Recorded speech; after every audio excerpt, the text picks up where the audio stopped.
Humidist podcast. Welcome, beautiful listener, to the Humidist podcast once more with your hosts, Steph and Hammer. And joining us today is also Dank N. Hello. Hello. It's been a And while. welcome back. Thank you. Thank you. Yeah. And today we're going to talk about some upcoming games for 2021.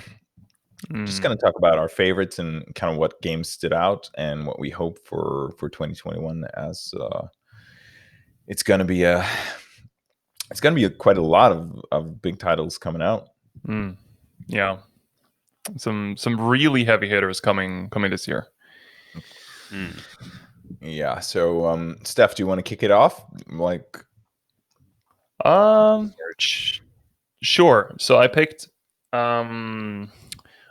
one bigger title, and I picked one more low key kind of title that I'm personally looking forward to. So, which ones do you guys want to hear first? I want to hear the big title first. You want to? Yeah, fire away.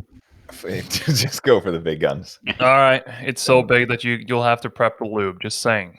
But honestly, the game I picked for the big hitter is probably Resident Evil Village, because I'm an avid horror fan. There's no way around that. And I don't know, when I saw the first trailer, especially, before it was even clear that it was Resident Evil, it's just like there was something about that imagery.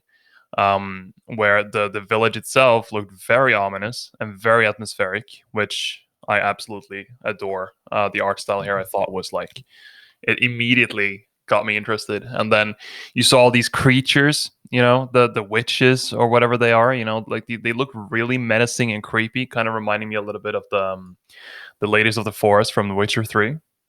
And it was just something about it. And then suddenly at the end, you just see that whole first village, and then it just shifts into an 8, and it turns out it's Resident Evil. I was like, whoa. All right. That was a surprise. And I really enjoyed 7 as well, and this one continues that story, expands upon it, and you actually see Chris Redfield, one of the staple characters. He seems to be taking on more of a we don't know yet, but he's kind of like teased to be some sort of a villain in this, and I'm just really curious to see where they take it, because I don't know, Resident Evil, the original storyline kind of slumped. I thought 5 was fine, but 6 was just, I don't know, was garbage. And then 7 just revamped the whole thing, and then Yeah, I mean, we covered the trailer when it launched, and I mean, it was just, that was one of our absolute favorites, if not the favorites, the favorite one. And the twist at the end was so good. Yeah, like you mentioned. So next gen hardware for this game is just gonna be incredible. I agree. My Series X will run pretty hot playing this. Put it in the freezer. Yeah. I'll put myself in the freezer too. Yeah, that makes for a comfy gaming session. Yeah, I mean, something has to calm down the proboscis, Yeah, such a large proboscis too. Kind of shrink it a little bit with the cold. Yeah, it's to avoid fainting from blood loss. Okay. That aside. What do you think about RE8? Well, first of all, I think as we touched on before, the trailer is fucking amazing. It's a really good trailer. And I think it kind of, as Steph said, fuck to an extent 5 and 6, because they kind of escalated into something different. Yeah. But with 7 kind of building on 7 in this one. The atmosphere, the characters, the enemies, I think it's gonna be amazing. Yeah.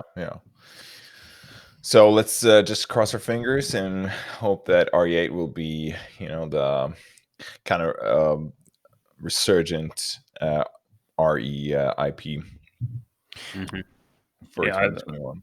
Yeah, I think they're on a good track already with 7. Because they I think they made the right decision to really just go back to the survival horror roots. Yeah. Where you're not like this unstoppable machine that can punch giant boulders. And I mean, to be honest, I don't think there's a lot that Chris Redfield is afraid of, because he's built like a fucking Astartes. So, but now Ethan is more of like bringing it back to more of a relatable character to some extent, apart from the getting his hand chopped off and sewn back on and all that stuff. But at least personality, like mentally, he seems more of like a proper window for the audience, to experience the horror. Yeah, and I think that like 2021 is going to be a good year for horror games. We're getting Stalker 2 as well. Oh yeah, that was my. I debated picking that. I really did. Because when you said RE8, I was like, oh yeah, you're not picking Stalker 2. Yeah, it's just that it's just not enough info yet on it. So yeah. Well, if like against all odds this game flops, they're also working on remaking 4.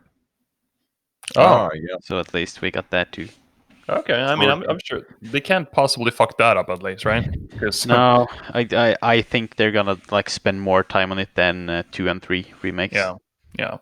I mean, did you play? I mean, the second remake was really good, I thought, but then the third one was like ultimately, I don't think it fit for like a modern game at all. I played the 2 remake and I enjoyed it. I just heard reviews from the third.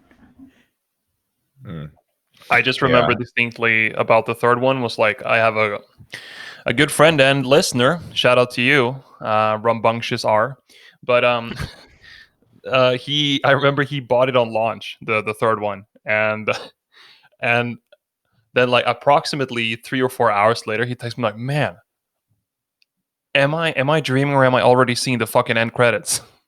Yeah. So it was kind of a controversy when it launched, wasn't it? The 3 remake. Yeah. I think they were like, I mean, it's the argument that reviving an old game for the current market is always a little bit of a risk, but they did the cash cow approach also. They were like, we're just gonna pump it out, and that always kind of cheapens the experience a little bit, I feel. Yeah. Oh yeah, for sure. Just keep the pumping to the proboscis, Pump that. Okay. So what, Dank N, what is your the main kind of anticipated game for you of 2021? I'm kind of torn. I want to say the Hogwarts game. Oh yeah. But I'm gonna stick with Ratchet & Clank. Okay. Cool choice. Interesting. I'm just, a huge fan of the series, and like the new the rift in reality kind of warp thing looks crazy with the new technology. And just like every other new Ratchet & Clank game, there's new weapons, there's new gadgets, there's new enemies, like new upgrades. It's basically the gist of the game is just like watching that XP bar slowly rise, warp your weapon into something new. Good old grind. Yeah. I mean, the thing is, it's like one of the games that they chose for showcasing the next gen technology for Sony. And it just looks so beautiful, like you said, and so cool with the new effects and stuff. Yeah. And I mean, if you love that type of gameplay, I basically don't think you can go wrong with this game. No, it's just like pure fun and enjoyment when you sit down with these games. At least for me, and I think for a lot of people. Yeah. I mean, I think I watched you play it quite a bit back in middle school? Was it? Yeah, probably number 3 on the PS2. I think we played some multiplayer as well. Oh yeah, that's true. I mean, it was pretty crazy because it was on the PS2, right? And then even then you had like vehicles, and it was kind of it had a lot of stuff going for it, considering it was a PS2 game. Yeah, you had vehicles and like lots of massive effects at the same time, and huge number of enemies. Yeah, it's kind of thinking that it's amazing it didn't crash. Yeah, I mean, I think PlayStation has done a really good job of just reviving their old mascots in general, don't you think? When we are on the topic of Crash. Yeah, absolutely. So Crash 4 is also getting like rave reviews. It's doing great. And Spyro did the whole the remake that also did pretty well. Medieval did. They know how to make it successful. Yeah. Oh yeah, that's for sure. So, did you guys, by the way, like just mentioning, did you guys see the new Lord of the Rings game? The Gollum one? The Gollum Yeah, one? yeah. I've known about it for a long time, actually. Oh yeah? It just popped up on some random website. I was like looking for games for some reason. Yeah, but it can't be like very marketed or anything. I haven't heard about it. No, it's not. Yeah, it's been. I mean, the premise is it's like a Prince of Persia or like stealthy. Yeah, non-combat stealthy game. Non-combat, yeah. Just imagine Gollum creeping around using the ring.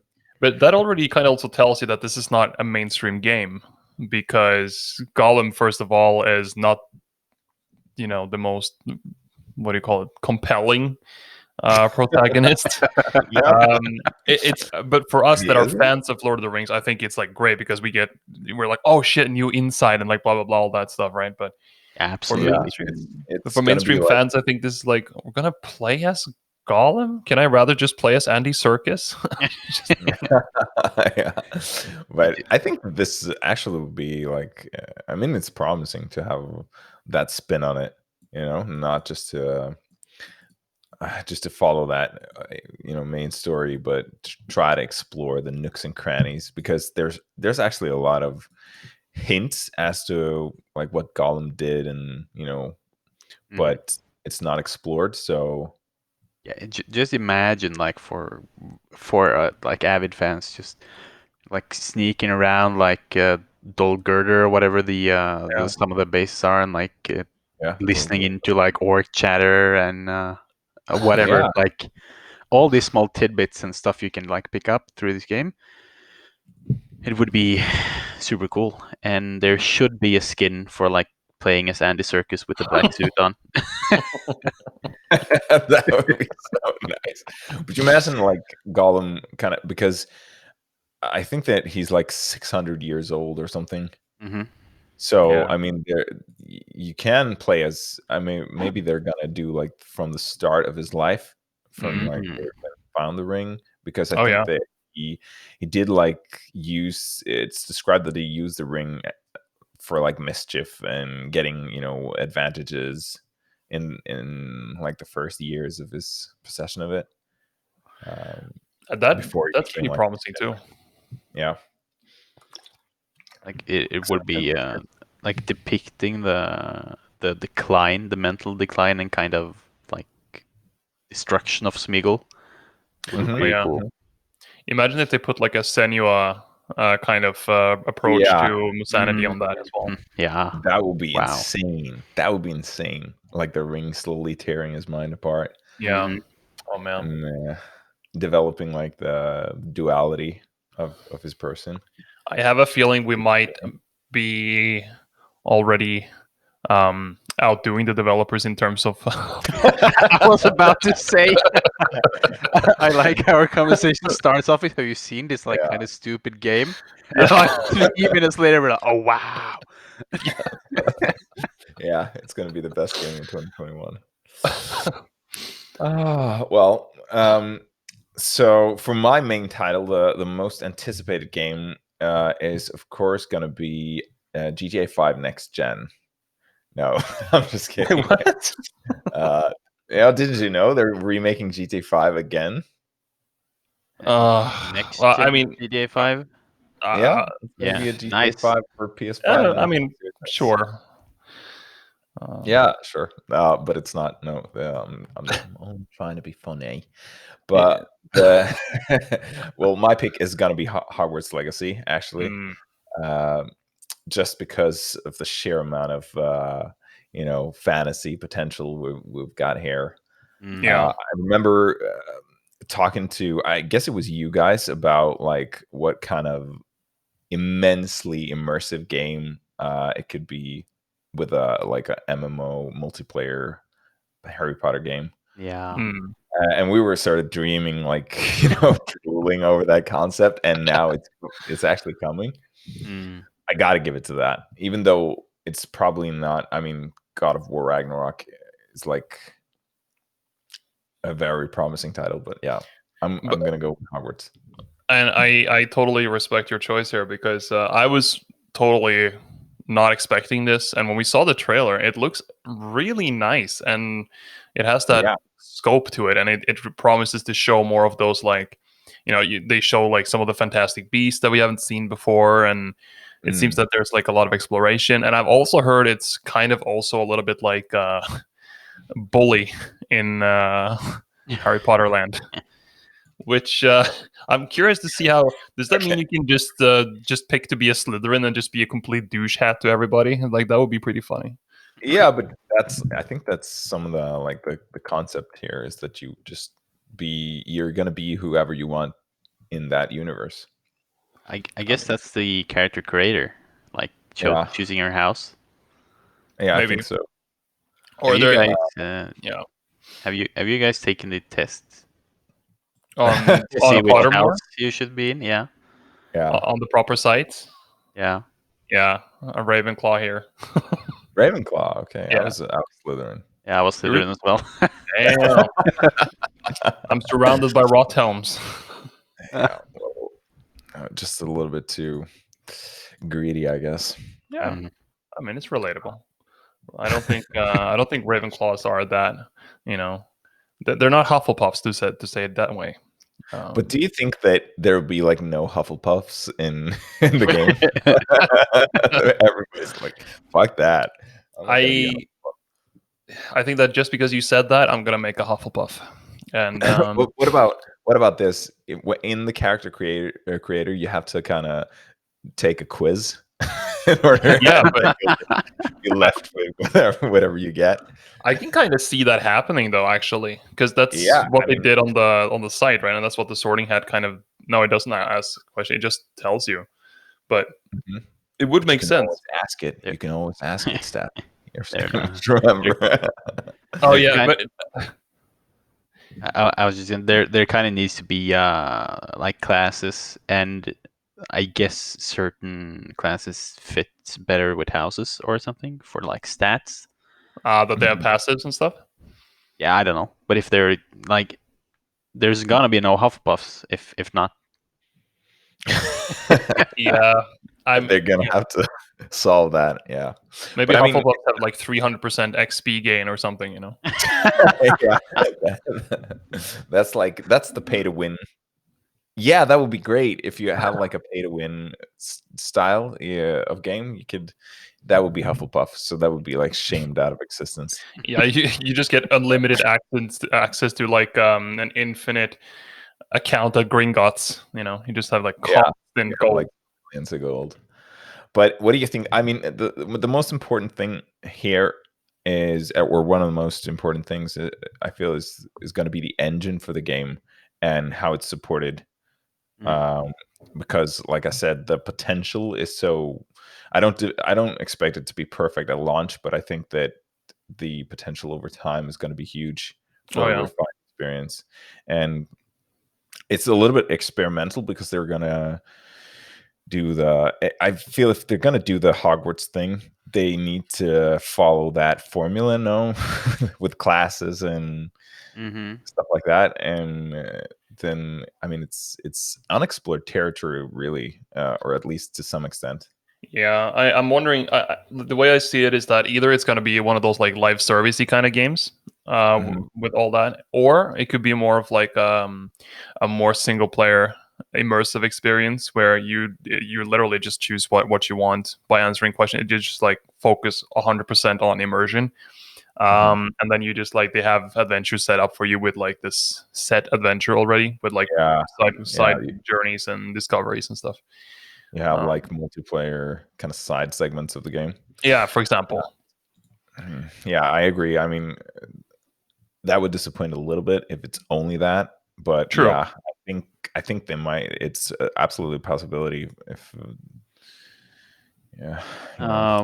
gaming experience is valid. Watch this game actually be Persona 6. You mean like yeah, you just grind by being social and stuff? Yeah, it's just Persona in Hogwarts. I'd be down for that. I mean, that's like the blending of two perfect genres. Persona is Harry Potter. Yeah. That would be fucking cool, actually. A little bit strange, but I'd play.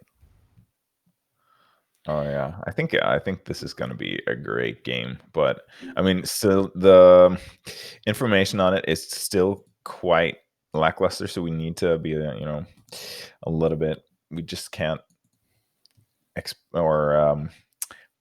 can't really know what to expect here. Yeah. 100%. So we'll just have to wait and see what.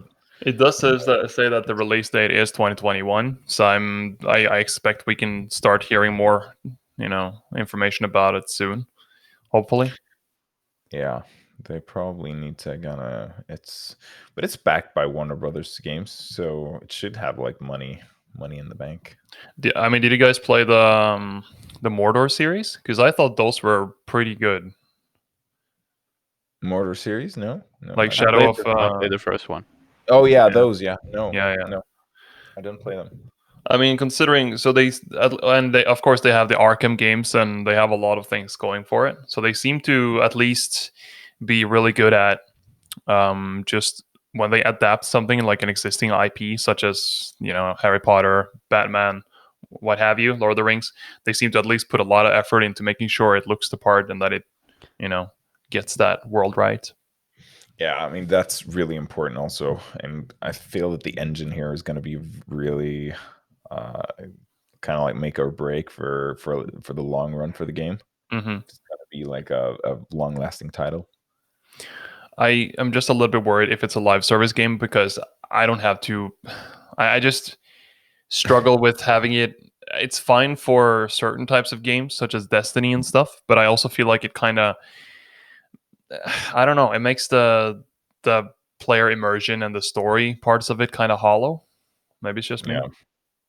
Yeah, they have to be careful. Yeah, it's a careful balance. Depends on what kind of game they want to create, Yeah.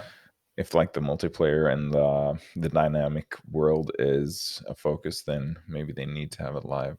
And honestly, if they're gonna make like a games as a service, like continuous game, are you gonna is your like basic fire gonna be Expelliarmus, and you're just gonna stand there, Expelliarmus, Expelliarmus, Expelliarmus, Expelliarmus? Yeah, it's gonna be weird. They have to like figure some smart shit out here. Yeah, remember those old Harry Potter games on like PlayStation and stuff? Flipendo. Yeah, Flipendo. That was the thing I was looking for. Oh, just spamming out those spells. Jeez, that was bad. I mean, those games were really shit. At least a lot of them. Do you know what Harry Potter game was really, really good? I do know one the one for Game Boy. Yeah, I was gonna say that was insane. That was insanely good. It was an RPG. Yeah, you could really grind. So I like that. I mean, specifically for my case, Prisoner of Azkaban. Yeah, I think it was that one. That one was really good. Apart from the character portraits because they look horrible, but everything else, the RPG parts of it was great. And you could do New Game Plus, and you could just come back and just completely blast Malfoy. Yeah. I mean, I love those games. I actually just played Philosopher's Stone and the second one, Chamber of Secrets. But yeah, Chamber of Secrets. I think that was Game Boy Color. The first one was not Game Boy Color exclusive, but I think the second one, the Chamber of Secrets, was There was a exclusive Game PC of Color. games as well. Yeah, but those were not the RPG style that I'm No, talking about. This was those were more like horrible. yeah, those were horrible. And I think the PC actually had a Norwegian dub on it.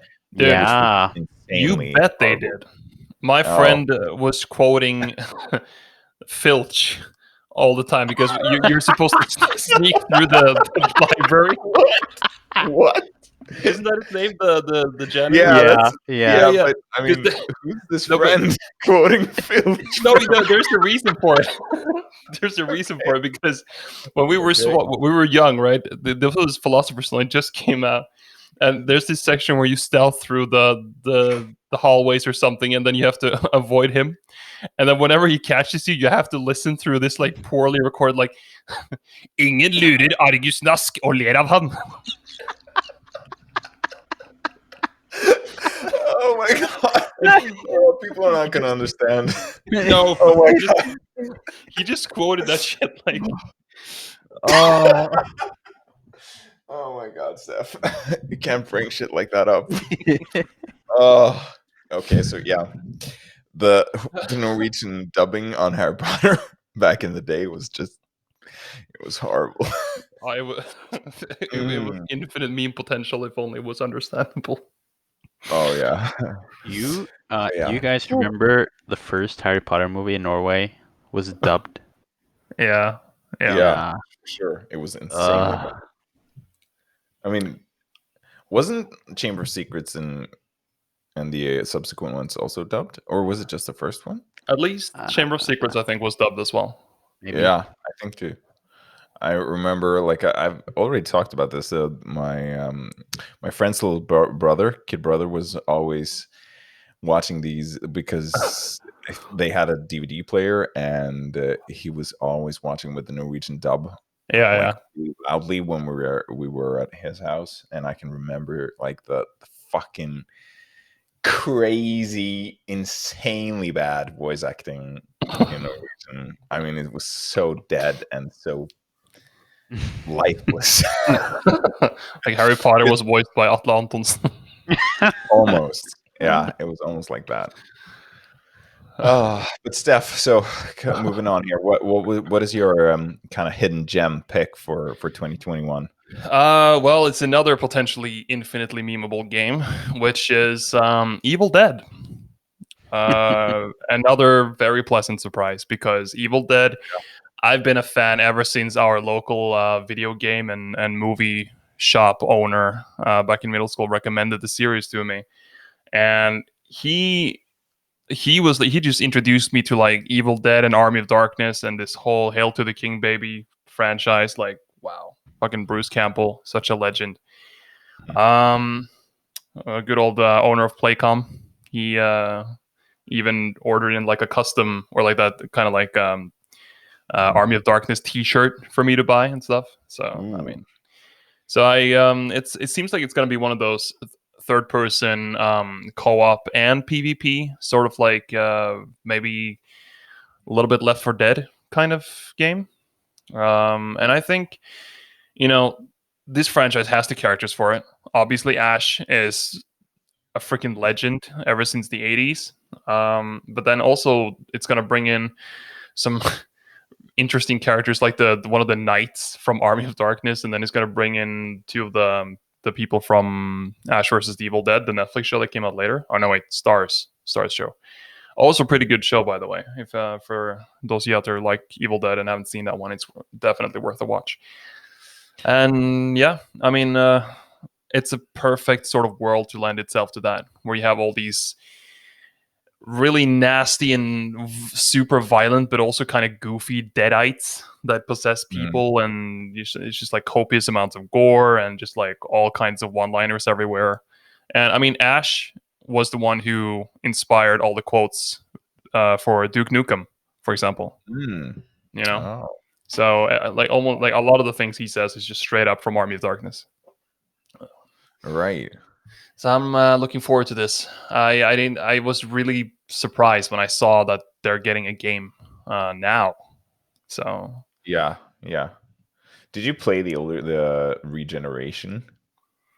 Evil Dead. Is that the one where he runs around with the with the goblin dude? Yeah, that's right. Only barely. I had the game, but then it didn't work properly on my PC back then, so I didn't really get to play it. Did you? All right, yeah. No, I've never played any game in that franchise, so Well, I only know 2. I think there might be 3 games. Is it? Yeah. Yeah, but they're pretty old, I think. Like PS2 at least. Yeah, it's PS2 era. At least the regeneration is. No, I never got to play it. Well, I mean, that's an interesting pick. I mean, it's probably you always love your horror games, so sure. Yeah, and this is going to be like a good year for horror, I feel. I mean, Evil Dead deserves all the attention it can get. It's such a legendary series, but it's horror comedy though more than horror, except maybe the first one. First one is more leaning on horror, but I mean, it's the guy with the chainsaw hand and the boomstick. What can I say? Can't go wrong with that. No. That's true. What about you, Anne? What gem have you picked out of this? I picked a game called It Takes Two. Oh. I was a great fan of A Way Out. Amazing game. Really? Amazing experience.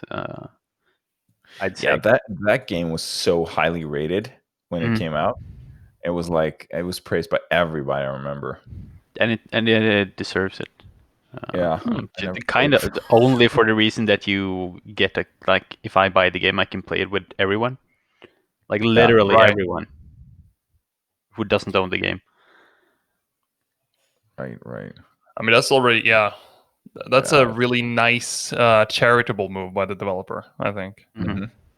No, but if this is like going to be anything close to the last one, it probably is gonna be better. I think it's gonna be amazing. The setting. I don't know if you guys saw the. I guess you saw the trailer. It was on Game Awards. Yeah, we saw that one. We saw that one. It's kind of basically a couple who's having problems. Gets teleported into some kind of game book thingy and has to do mini games to solve their issues. Oh. So it's really, it's, I mean, I guess that's what they're famous for, that they blend co-op elements with storytelling. Mm-hmm. Man. No, it's going to be good. There's not really much else to say about it, but I'm really looking forward to it. I also found another title I had not heard of before. It's called The Veil, Shadow of the Crown. Have you heard of it? No, not really. Okay, because this is really interesting. It's a game where you are blind. Literally, it's just a black screen with some lights flying around. Oh, and you're playing as a woman, kind of in the Middle Ages, someplace who has to travel to a town and fight and stuff, whatever. And you only have audio cues to guide you. Wow. It's kind of it's supposed to be a short game, kind of an experience, right? To be blind or whatever. Yeah, right. It's an interesting concept. Developers, wet dream. yeah, for sure. But yeah, I mean that I love that about indie games. That they explore, the edges of the art that is game development and creation. And it's a fighting game too, it seems. Because I mean, I just looked it up on Steam, and the description here is already kind of setting the scene, because it's like, close your eyes, become a warrior, feel your enemy's rasping breath, a foot shifts on swampy ground, the crack of steel on wooden shield. It kind of sets the scene already. It sounds kind of cool. That's a good introduction. I like how if you scroll through the pictures, it's just black. Yeah, black. It is. Why do they have that? But I think this can be really cool, or at least an interesting experience. Yeah, it sounds like a really, really interesting experience. But they need to hit the nail on the hammer also, or hard. Yeah, absolutely, absolutely. The nail on the hammer.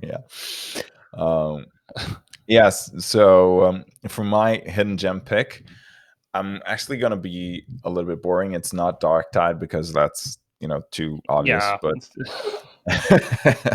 we basically just skipped that. But it's gonna be Hitman 3 actually, Nice. and that's coming out in like 10 days, so it's not too long of a wait. Yep. And I'm actually really, really excited for that because I have been a huge fan of the Hitman games, but I've not been playing any of the later installations. So this is going to be the game that I'm kind of gonna return to the franchise from. So what was the last Hitman game you played before this? Blood Money. Okay. So, and I absolutely loved Blood Money. Do you play any of the older Hitman games? Silent Assassin? Anyone? Yeah, I played the hell out of the Silent Assassin demo on PC back in the day, like in the really old days. Yes, I had the demo on Xbox, the original Xbox. Yeah. Did you? Was that the what kind of level was that? It was kind of like a mansion when you can sort of enter. I think it's like an Italian mansion or something, and then you can enter as like a milkman, or you can just like you That's can go. Right. Yeah. I played that same demo like a billion times over, and I developed. I remember like toying.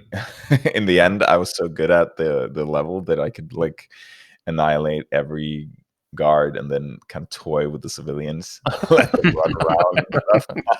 I was pretty twisted with that game. I mean, you guys give me shit for being a horror fan, but yeah, the real evil sits right here, man. But Blood Money was my favorite Hitman game, and I've been kind of following the newer ones, but I've never played them myself. But I've heard that they're not as good as Blood Money was. But I'm very excited for this one. The newer ones have gotten a lot of praise, but they're not quite like Blood Money. And I think that this is going to be like that same style. So I'm going to need to try it out. So this is going to be my pick. Yeah, and I understand. There was this other interesting part about Hitman 3 because I think not that long ago, maybe a week or two ago, they showcased that you can play the entire trilogy, the new trilogy, in VR, and they showed they showed the gameplay from Hitman 3 in VR, and I don't know I was immediately tempted to buy the Oculus Quest or something because it looks like the perfect kind of game to have VR for, because you can play around so much. It's so sandboxy, and it seems so interactive and responsive too. Like how he, I don't know if you guys saw the trailer, but there's this part where he sneaks up to a guard and he literally taps him on the shoulder and then socks him in the face. Oh, Jesus. Yeah, it looks, like you said, it's perfect for a VR game, I feel, and set in like a stage kind of level. Yeah. Where everything is very meticulously programmed out with timers and objects and stuff like that. Yeah. Things to pick up and throw and interact with. So yeah. It looks like a lot of fun. Too bad the Oculus Quest is like, the 64 gig version is like what? 4,000 crowns? Yeah, let's see. And that's like half of Hitman or something. Yeah. Yeah, it's like 4,000, the 64. Yeah. And then it's 5,000 for the 256. I guess that is the one to go for, but yeah, maybe someday. Maybe the Oculus Quest 3 will be be like more compatible, or in a price range that's better. Yeah, or maybe it just comes at a time when I have more funds available to spend. I can't justify buying that now after buying the Series X and everything. No, I feel I mean, it's like I feel that VR, it's a combination of technology maturing and price point for it to have success, and of course the games. But I mean, everything kind of comes at the same time. If you have one of the components, the others kind of naturally develop. So, but yeah, it's not quite there yet, I feel, but it's coming. It's definitely coming, because I think the quest, the new quest is. I mean, it's sold out on the leading website in Norway, at least. So What I about think that's a good question. Yeah. Let me quickly check that. You guys talk about something interesting in the meantime. Yeah. Do you have any other games that you find interesting for 2021? And A lot. yeah, like what's just number 3 on your browsing list? through like the list of indie games, like most of them Mhm. looks amazing. Yeah, I guess indie games are really. There are so many interesting titles. I actually found an indie game, or found in quotation marks, that was it's like from 2018. It's called Kingdom: Two Crowns. Mm. Did you ever play that? I don't think I've played it. And it's kind of like a slow-paced tower defense 2D Right. playing game. Yeah, It's I've really seen good. actually a lot of gameplay or Yeah, a let's play. you have? Yeah, okay. So, I mean, it's really, really good. I first bought the Kingdom New Lands game for 15 kroner, which is basically Mm-hmm. $2, not even $2. And it was it was a blast. I've been playing it for 30 hours. So, and I'm still playing it. I mean, the potential in indie games to be hidden gems is just so Yeah. it's just so insane. I saw it in the game, which was it was kind of a like anime romance game, right? Like Mhm. set on an island where they're stranded, and you have to kind of manage food supply through cooking to prevent Uh-huh. people from eating each other at the same time as romancing. You know, like typical Japanese stuff. It's like a survival game on top of sim. Well, Uh, I'm hardly surprised. Yeah, me neither. I can also confirm that the Oculus is indeed sold out on Elshop as well. even L-Shoop. Yeah, even Fucking LL. L-Shoop. Fucking L-Shoop. Yeah. What about complete.n? did you Yeah, I check think out that was the Complete? first one I checked. Did you check They, power though? No, I didn't check power. I did not. Power's like the new Joker of the electronics business in Norway. Yeah. They always have like stuff in stock, but they don't stock everything. You know what? Fuck all the electronic like stores in Norway. All Because right. I needed like audio jack cable, right? Yeah. Like Yeah. pins on both ends. One 4-pin and one 3-pin, like on each side. Impossible. And Okay. almost like impossible in the entire world, I guess. This is not something you normally need. Okay, one 4-pin and one 3, like a Yeah, the 3.5 4-pin on one side and millimeter 3-pin on the 4-pin. other, right? Because Yeah. I have like an Astro headset which goes through a mix amp, and so there's only one jack from the mix amp, and it has to be like Yeah. I think it's Right. ground, Has to be right, 4. left, and mic. Yeah. Three Right. pins. Right. Yeah, Right. So it has ground as well. does not exist. No. and and I come into L-Shoop, right? And Yeah. I bring the cable to the guy, and he's like, "That's not something we like sell in the shelves, but we can most likely order. Like we can order it." He was like super confident. Yeah. So I would go out to the like help desk, and this guy takes my cable, goes into the back room, comes out, and he's like, we found one in like America. I don't think you're gonna get one." Jesus. Yeah, fuck those guys. You should probably just order from Alibaba or something. Yeah, but Just they have, but I'm not gonna order from Alibaba Why not? or whatever. I don't remember what the page was called, but it was shady. It was not Alibaba. It was yeah, whatever. It was not something I'm gonna put my card info into. Hammerandsickle.com. Yeah. Yeah. Yeah, I try to repair my.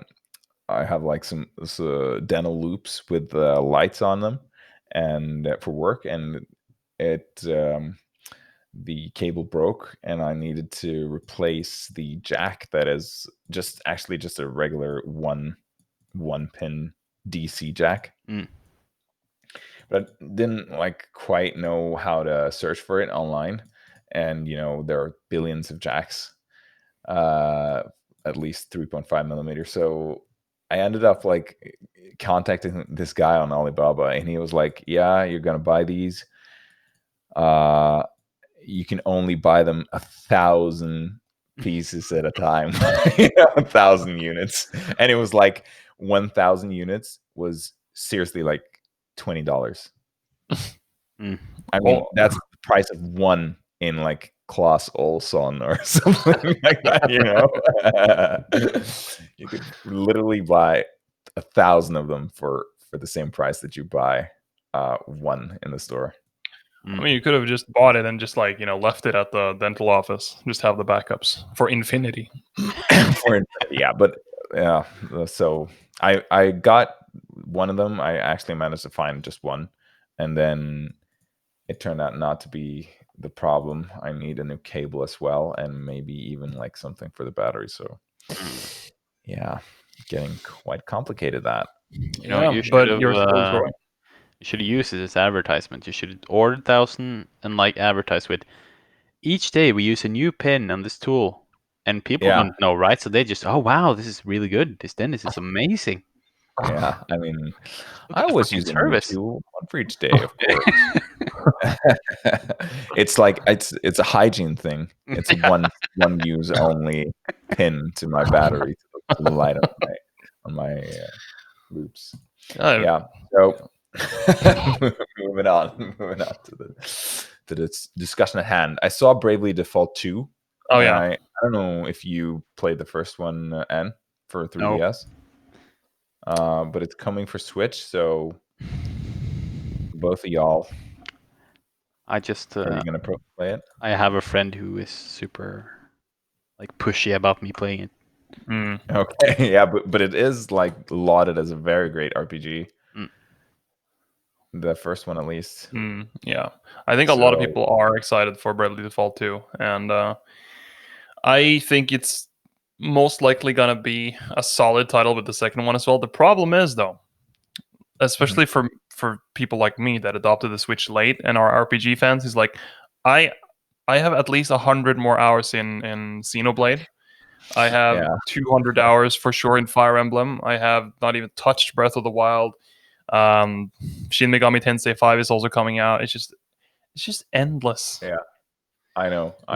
That problem is actually something that I think we all experience who are avid gamers, that there's just, you got to live your life as well. There's just not a lot of time for you to explore all these games, and you come into trouble. Like, you don't want to start a game that you're going to sink a lot of time into if you don't have the time available, and that you're going to be able to play it.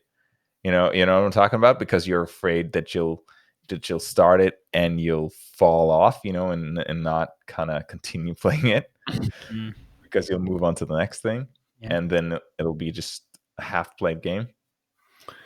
Yeah, that's definitely how I see Bravely Default 2.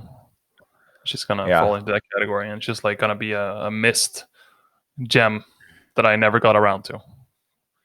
No, it's I'm not sure. I mean, I don't even have a Switch, but it's getting to that point that I want to buy one, because it's a handheld basically now. It's Nintendo's handheld, so, and I always buy the handhelds. For your case, you can have that Switch, and you can just sit in the sofa next to your girl, and while she's watching all the new groundbreaking romantic dramas that you also really really want to watch, you can multitask, because you're present there with her, but you're also compromising by not being too far from the PC. That's a very good solution there, Steph. I know. It is. Oh yeah. So, but Okay, so Bravely Default is definitely something that we need to keep.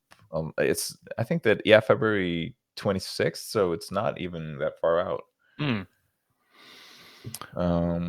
Any other game? What about Monster Hunter Rise? N? Are you gonna play Actually, that? I'm currently playing Monster Hunter World Iceborne. Yeah, but I am not that excited for the Switch title. Yeah. Same here, really. I think World was such a great step forwards. And I think it's good for Switch owner, Nintendo owners to get another new expanded title as well. But it's hard to compete with World, I think.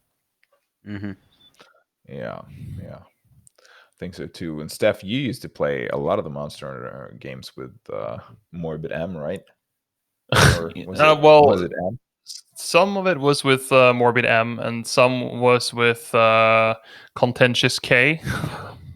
Okay, yeah. My old neighbor, I think, is the guy I played the most with. Because I think we played the most of it when it was Monster Hunter 3 Ultimate on 3DS, which I'm pretty sure I have like 500 hours on. Yeah, that's a really good game. That is a really good game. It was the best in my opinion. Yeah, that was the game that actually introduced me to the series. Yeah, and the one that I played the most. That game was great, and they had so much end game content, and it's just like it just kept going, and it just kept going, and for was kind of a letdown. And it just wasn't as interesting. I don't know. Well, World, especially with Iceborne, got me back into it for a while though, because I think Iceborne is, especially with Iceborne, when they have like it's called Master Rank now, I guess, but it's the old G rank. And Monster Hunter games needs G rank because that's where the real game is at. So yeah, super late, ultra grindy. Yeah, style. but it was also like, remember, when you play through, if it's your first game, right? You play through the story, and it's already kind of difficult at times, and it's like it's a steep curve. But then you get to higher rank, and you're like, oh shit. But then they introduce some variants of monsters with different colors, and the armor sets will look different, and you're like, wow, this is cool. And then the story usually ends at the end of high rank with some kind of crazy elder dragon and something, and then it's like, yeah, and here's G rank, where there's basically a ton more variants. There's also more difficult versions of the old variants. There's new armor sets for them as well, and it just keeps going and going. And some of those like super crazy legendary balls hard monsters are in there, and it's just like, yeah, I don't know. G rank is a must. So yeah, very nice. So I think that pretty much wraps it up for our expectations for 2021. I mean, there are a lot more games. I have one more point. Okay. Yeah. So there is one thing happening this year, which is just more hype than anything else in my book. Zelda 35 anniversary. Oh. And what that brings. Ah, right. You think they're going to do something big? Yeah, if they don't release Breath of the Wild 2 this year, they are fucking stupid. Oh, that's true. That's true. Yeah. Honestly, they are. Yeah. And maybe if we could get like a Wind Waker, Twilight Princess Skyward Sword kind of half-assed collector's edition like we got with the Mario thing. Yeah. Would be cool. I agree, though. I think Breath of the Wild 2 is one of those games that, even though I don't really have time for it, I'm still going to get it. It's just... But you know what's annoying about those kind of half-assed collector's edition things like they did with Mario? You know how it was limited time, right? Which got a lot of flack, but then it still sold like fucking hotcakes. So in the end, Nintendo did a right move in terms of profit. So they're gonna do it again. Yeah. So yeah, they're gonna do it again. Of course, people. I mean, Nintendo limited stuff is just always selling. Yeah, they don't fucking care. They're so outside the loop of like the rest of the gaming world. Yeah. I mean, it's actually quite wonderful, even though I know it's not that consumer friendly all the time. I mean, I think it's respectable that they go their own path and not kind of follow the herd, and just do their thing. Yeah, they're like a prime example of like what they call blue ocean marketing strategy, where it's just like instead of just competing with all the big powers, they just create their own market, sort of. Yeah. And they've been doing really good with that, because even though, yeah, they can be really consumer unfriendly at times, especially what they did with the Melee recently. Yeah, fucking hell. Yeah, like all these things. That's a whole nother discussion point by itself. But at least they know what fans want in their games for the most part. Because I don't think there's been a. Can you mention the last time there was a mainline Mario game that disappointed? Like, really? No. I mean, they've been okay since Galaxy. Right. But there's still been bad. a lot of. They're good games. They're just not the staple Mario flagship game until Odyssey. Yeah. Right. But by no definition are they bad games at all. And then you have, Luigi's Mansion is doing really good. And then Animal Crossing. Oh yeah. Yeah. Animal Crossing. Yeah. Animal Crossing. Yeah. I don't know. Yeah, no, so we'll be excited for 35th anniversary of Zelda, and we'll cross our fingers for Breath of the Wild 2, of course. And Dark Tide. And Dark Tide. So yeah, that has been it for today, guys. And remember to stay dank and stay humid. Goodbye.